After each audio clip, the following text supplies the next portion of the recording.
Amen. Kaya blessed morning at panalangin ng pagpapala, panalangin ng kaayusan, panalangin ng kalakasan. So nais natin yung kapayapaan.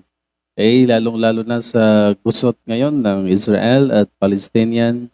So naway, kasi historical din yung mga pinagmulan ng kanilang gusot. At although may mga sign mula sa Diyos kung bakit nangyayari ito, pero ipanalangin natin na manaig ang kapayapaan at yung brotherhood na pinopromote ni Kristo sa daigdig, yung pagdating niya, yung pakikipagkapwa. So sa ating gospel, maganda yung sinabi sa verse 37 na walang anumang bagay na hindi kayang gawin ang Diyos. Tama po yan. In just a word, kayang gawin ng Panginoon, lahat ay magagawa ng Diyos. Take note, ang hindi nananalig dito, sabi na dito, ikaw ay mabubuwal kapag hindi naging matatag ang iyong pananalig sa Diyos. Kasi minsan kapag ang pag-iisip natin ang mangibabaw, imposible naman yan. O gaya kay Maria, sabi ng anghel, ikaw ay mag-conceive ng isang anak ng Diyos na makapangyarihan sa lahat at siya ay tawaging Jesus. Para sa tao, kapag ang tao mag-isip, mag-interpret sa pahayag na iyon, imposible. Kahit si Maria, wala pa akong asawa kasi hindi pa naman sila kasal noon ni Jose. Pero ano ba ang pahayag ng anghel? Huwag kang mag-alala, Maria, dahil sumasa iyo ang banal na Espiritu, lukuban ka ng kapangyarihan ng Diyos. At yun nga, ang tugon ni Maria, una nag-doubt siya. Pero sabi niya, mangyari nawa ang iyong sinasabi. Ako'y alipin lamang ng Diyos. So maganda kung may pahayag ang Diyos sa tao and then tayo naman ay parang hinayaan natin ang Diyos na siya ang mag-govern, na siya ang magpapatakbo sa buhay ng tao. At doon magkaroon ng hindi naman himala para sa Diyos. Para sa atin parang himala. Pero ayan, magandang kung sa ano pa ay napakagandang eksperyensya na kasama natin ang Panginoon. So, wag nating tingnan na imposible ang mga bagay-bagay sa Diyos. Posible lahat sa Diyos. Okay? Marami nang napatunayan sa kasaysayan ang Panginoon kung paano gumawa ang Diyos ng mga kahangahangang bagay bilang pagtugon sa pangailangan ng tao. Mula sa Old Testament, meron sila mga hinaing sa Diyos, tumugon ng Diyos. Dahil hindi pa rin naging maayos yung kautusan, yung batas, polisiya ng Panginoon, ay di nagpadala siya ng panibagong kasunduan. Kaya yung New Testament ay panibagong covenant ng Diyos Ama sa daigdig na ito sa pamamagitan ni Kristo. Okay? So, gaya ng pagkasilang ng anak ng kataas-taas ng Diyos in participation of Blessed Virgin Mary, yan, kinukwestiyon pa nga natin yan. Ay bakit dumadaan pa kay Maria? Kaya namang lumikha ang Diyos. Kasi dumating yung time na pati si Blessed Virgin Mary ay sinasamba ng tao. So, yun yung naging dahilan. Pero yun nga, wala tayong authority para questionin yung plano o pamamaraan ng Diyos paano isilang ang hari ng mga hari at Panginoon ng Panginoon. Ang dapat gawin ng tao ay manalig sa plano ng Diyos. Kasi yun nga, during sa kamatayan ni Kristo, maraming pangako ang Diyos sa paghandog ni Jesus sa daigdig na ito. So, yan mga kapatid, yun ang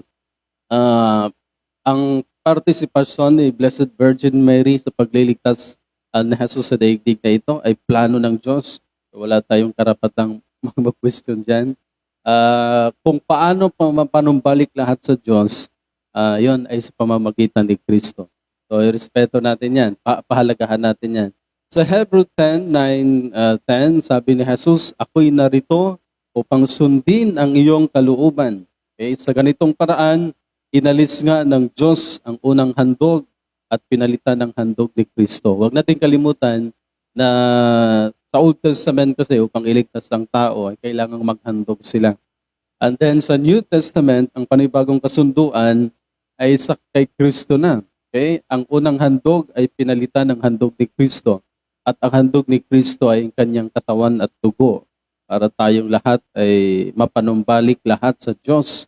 Mailapit, yung pinaka-term nung pagdating ni Kristo, tayo ay nailapit muli sa Diyos. Okay? Napakagandang pagkakataon yon na ginawa ng Diyos Ama sa tao upang lahat ay mapanumbalik. So verse 10, at dahil sumunod si Jesus sa kalooban ng Diyos, tayo, imagine tayong mga tao, tayong mga tao ang nakikinabang dito. Tayo ay ginawang banal ni Jesus sa pamamagitan ng minsang paghahandog ng kanyang sarili at iyon ay sapat na. Kung noon ay taon-taon silang naghahandog sa Diyos para sa kapatawaran at kaligtasan, yung paghahandog ni Jesus ay pang-isahang handog na yon at yun ay sapat na para ikaw ay makarating at bigyan ng buhay na walang hanggan. So ang pagdating ni Kristo ay panibagong pangako ng Diyos. So huwag nating kalimutan yan. Yung pagkasilang ni Jesus sa pamamagitan ni Maria ay isang panibagong pangako ng Diyos. Kung baga natupad, kasi ang mga propesya sa Old Testament, ang Messiah ay magmumula sa angkan ni David, o si Maria at si Jose ay mula sa angkan ni David. So nagkatotoo ang propesayang iyon. Kaya sa Hebrew 10:14, sa makatwid, sa pamamagitan lamang ng isang paghandog, ay kanyang ginawang ganap magpakailanman ang mga nililinis ng Diyos. Yan. Lahat ay, kumbaga, ito yung makikinabang ang lahat sa pamamagitan ng katawan at dugo ni Kristo. Lalong-lalo na kung nagpailalim ka dito, nagpapahalaga. Okay? At sinasabuhay mo. Kaya sa Hebrew 10:18, sapagkat ipinatawad na ang mga kasalanan, hindi kailangan pang maghandog dahil sa kasalanan. Yan, for example, sa Old Testament, kay Moises, ang daming mga panuntunan. Kung ganito ang kasalanan mo, ito ang ihandog mo sa Diyos para patawarin ka. May mga specific na paghahandog noon. Pero nung pagdating ni Kristo, pinatawad na ang lahat ng mga kasalanan, ay hindi na kailangang manghandog pa dahil sa kasalanan. Ang gawin ng tao ngayon ay yun. Kailangan mong isabuhay, kailangan mong pahalagahan. Siyempre, naghandog si Kristo, dapat igalang mo yan, pahalagahan mo yan. Respeto mo yan, yung sakripisyong iyon, dahil kaligtasan natin yon. Okay? Para totally, ang tao ay mapabilang sa Diyos, and then mailayo sa dyablo, sa kapahamakan, ito pa ang ginawa ng Diyos sa atin. Itatanim ng Diyos sa puso ng tao ang mga kautusan. Kaya yung Holy Spirit, yun na yun ang pinakapatnubay ng tao ngayon. Ibinigay ng Diyos sa tao para ang tao ay totally protected at mailayo sa kapahamakan. Imagine si Jesus inialay ng Diyos para tayo ay magkaroon ng kaligtasan at buhay na walang hanggan. Meron pang espiritong banal para totally protected ang tao habang hindi pa naging ganap ang lahat ng bagay. Kasi hinintay natin na maganap ang lahat ng bagay at lalong-lalo na sa muling pagbabalik ni Kristo. Hanggat hindi pa nangyari yon, merong banal na espiritu na ibinigay ang Diyos sa tao, itinanim sa puso ng tao. Imagine, lahat ng kautusan, lahat ay sinulat sa isip, isinulat ang mga iyon sa kanilang mga isip. So yun ay pahayag ng mga Hebreo, chapter 10:18. So maganda po, hindi lang si Kristo kundi banal na espiritu pa para totally protected ang tao. So dahil kay Kristo, tayo'y malaya nang makapasok sa dakong kabanal-banalan dahil sa dugo ni Jesus. Yan pong yun talagang pinakaplano ng Diyos sa tao. Kasi kumbaga ang kanyang kautusan hindi effective sa tao. Kahit sinabi ng Diyos, mamamatay kayo kapag hindi nyo gawin yan, hindi na maraming namamatay. Pero hindi pa rin talagang totally 100% nagpailalim ang tao sa Diyos. Kaya nung pagdating ni Kristo, kakaiba yung kanyang pahayag. Sabi nga, although sabi ni Jesus na hindi tabak ang dala-dala ko sa inyo, kundi pagpapatawad. Then meron namang time na talagang tabak, paghuhusga. So yung mga ayaw talagang maniwala, merong paghuhusga.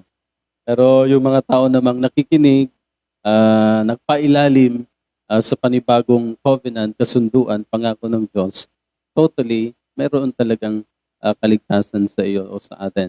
So, binuksan niya para sa atin na isang bago at buhay na daang naglalagos hanggang sa kabila ng tabing.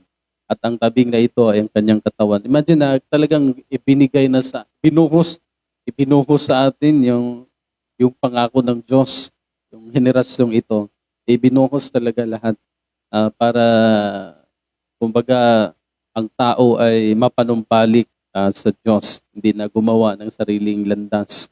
Kasi nung panahon ni Eva, talagang gumawa sila ng sariling desisyon. Okay? So, ang pinakamagandang obserbasyon dito at dapat i-imply ng tao ay lumapit sa Diyos. Yun ang pinaka-good observation ng tao at implikasyon ng tao na magagawa niya sa buhay. Ang lumapit sa Diyos ng may pusong tapat at may matibay na pananampalataya sa Kanya. Kasi ginawa na lahat eh. Ano pa bang kayang ibigay ng Diyos? Lahat-lahat. Ang anak niya, ibinigay niya. Ang kapangyarihan niya, yung banal na Espiritu, binigay pa sa atin. Itinanim sa ating mga puso para totally maintindihan natin ang mga bagay-bagay na ito. Kaya lumapit tayong may malinis na budhi sapagkat nilinis ng ating mga puso at hinugasan na ng dalisay na tubig ang ating mga katawan. Yan. Ang banal na Espiritu ang patuloy na naglilinis sa tao. Kahit nagkasala tayo, imagine, sabi pa nga ng Ama na hindi ko natitingnan ang pagkakasala ninyo. Kalilimutan na niya. Kasi nangako ang Diyos na kung magkasala silang Abraham, Isaac, Jacob, yung mga salinlahi nila, ilang henerasyon yun ay kasama sa parusa. Kung ano man ang pagkakamali nila. Yung pagdating ni Kristo, nangako ng Diyos na hindi na titingnan yung mga pagkakamali noon ng tao. So yan, yun ang pinaka-good news nung dumating si Jesus sa daigdig. Talagang totally kapatawaran. Okay? Totally talagang ibinuhos na sa atin para ang tao ay magbalik loob sa Diyos. Bakit kaya ginawa yun ng Panginoon? Diba, ang anghel ng Diyos, Satanas, isang beses nagkasala. Tinanggalan ng authority. O kalaban ka na. Pero mga tao, paulit-ulit na nagkasala sa Diyos. Pero paulit-ulit yung pinatawa. Dahil mula sa simula pa, tayo ay nilikhang kawangis ng Diyos. Napaka-special po natin. Ang mga anghel kasi, hangin lang yan, likha ng Diyos. Kumbaga, wala siyang relation na kung sa atin pa wala siyang bloodline. Hindi naman tayo ka-bloodline ng Diyos, pero kawangis, imagine, kamukha, look-alike ng Diyos. So, mas importante tayo sa Panginoon kaysa iba't ibang bagay, kaysa mga anghel, kaya ano pang mga nilikha ng Diyos sa daigdig. Mas mahalaga ang tao. Kaya ibinuhos niya ang kanyang anak, itong banal na Espiritu, para totally ang tao ay mapanatili o mapanumbalik sa Kanya. So, Hebrews 10:23, ito yung mga dapat nating gawin. Ito yung dapat magandang paghawakan ng tao habang siya'y narito sa daigdig na ito. Magpakatatag tayo sa ating pag-asa at huwag nang mag-alinlangan pa sapagkat tapat ang nangako sa atin. Imagine, Diyos ang nangako sa tao. Okay? Kapag ang Diyos nangako sa tao, hindi yan nagbabago. Hindi na nagbabago ang Diyos kahit sinabi niyang parurusahan ko kayo, parurusahan talaga. Yung mga taong hindi naniniwala. Kaya lang hindi na masyadong mahigpit gaya sa Old Testament. Instant ang doon, parusa. Gaya ng mga tao na sa panahon ni Moises, yung mga hindi nakikinig kay Moises, yung may time doon na nilamon ng lupa, yung mga pinadala ng apoy para mamatay. Imagine, ganun talaga katindi ang Ama. Pero sa pagdating ng New Testament, habag at pagpapatawad ang pinakita ng Ama sa pamamagitan ng anak. So huwag mawala ng pananampalataya sa Diyos. So yun ang dapat panghawakan ng tao. Sapagkat dakila ang naghihintay ng gantimpala para sa inyo, para sa ating lahat. So yan ang dalawang recommendation na dapat gawin ng tao habang tayo ay naghihintay sa kaganapan ng lahat ng bagay. Magpakatatag tayo sa pag-asa at huwag nang mag-alinlangan pa sapagkat tapat ang Diyos na nangako sa atin. Huwag mawala ng pananampalataya sa Diyos sapagkat dakila ang naghihintay ng gantimpala sa lahat ng mga sumasampalataya. So, habang tayo naghihintay, Hebrew 10:36, kailangang magtiis tayo. Kinakailangan tayo'y magtiis upang masunod natin ang kalooban ng Diyos at matanggap natin ang kanyang mga ipinangako. So, minsan at kadalasan ay na-disobey natin ang Diyos dahil hindi natin, para bang ayaw nating magtiis. Ang kaunting hirap lang, reklamo agad, then gumawa ng sariling option sa buhay. Mararanasan yan, kahit yung mga mayayaman, nagtitiis din yon. Lang, magkaiba yung pagtitiis nila at pagtitiis ng mga mahihirap. Magkaibang sitwasyon, pero nagtitiis din sila. Yan.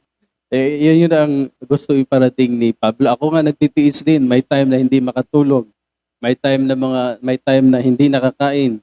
Pero hindi yun pagtitiis na ikaw ay para bagang hindi ka mahal ng Diyos.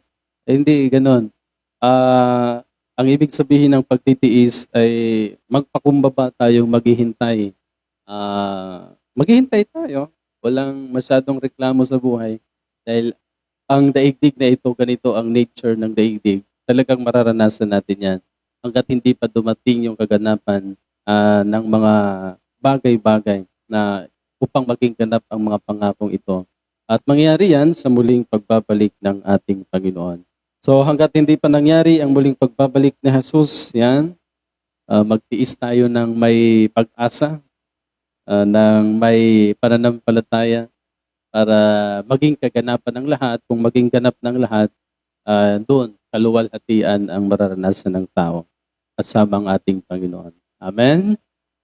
In the name of the Father, the Son, and of the Holy Spirit.